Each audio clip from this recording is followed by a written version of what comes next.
वो बुला रहा कि ही अल सलाह ही अल फलाह, आओ फलाह पाने वाले, जो फलाह को लेना चाहता तो आओ मेरी बारगाह के इस टाइम के सजदा रेस हो देंगे।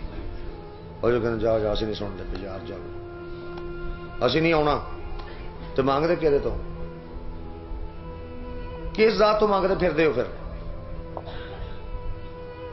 वो तो कह रहा कि आ फलाह लै ला आके मेरे, आ मैं तेन नवाजा, तो तुम सुनते नहीं पे। तो वह कहो नहीं आला तेरे बंदे, तेरे बंदे कदों रह गए? असली शैतान दे बंदे। तुहानू कोई शख्स कही जाए नहीं सरकार मैं तुहाडा नौकर, मैं तुहाडा नौकर हाँ, मैं अपनी नौकरी च कबूल कर लो।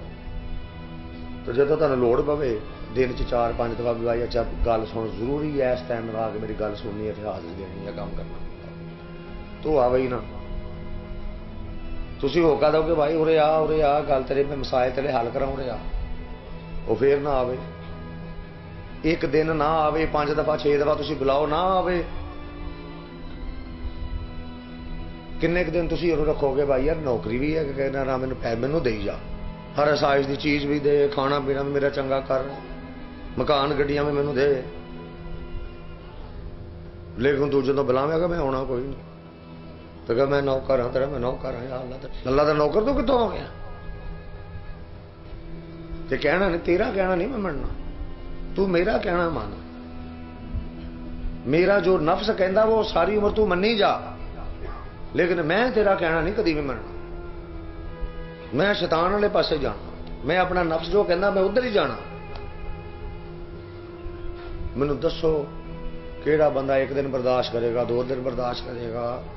यार 5-6 दफा तेन बुलाया मैं, तू मेरी आवाज ही नहीं सुनता। तेन गल पहुंची सी, आवाज पहुंची सी मेरी, हाँ जी पहुंची तो सी, फिर रोंदा क्यों नहीं? की तकलीफ है तेन? ओनू कबूल करनगे? कोई बंदा बंदे ने कबूल करेगा भी तू मेरा नौकर कितों हो गया? तू तो मेरी अज तक गल ही नहीं सुन रहा।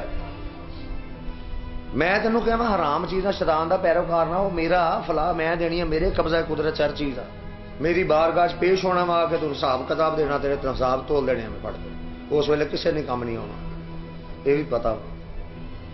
तो कहना मनता ही नहीं, काम हरामी करता पिया, गुस्ताखी नहीं करता फिरदा, गल ही नहीं सुनता ना रब दी ना रसूल दी।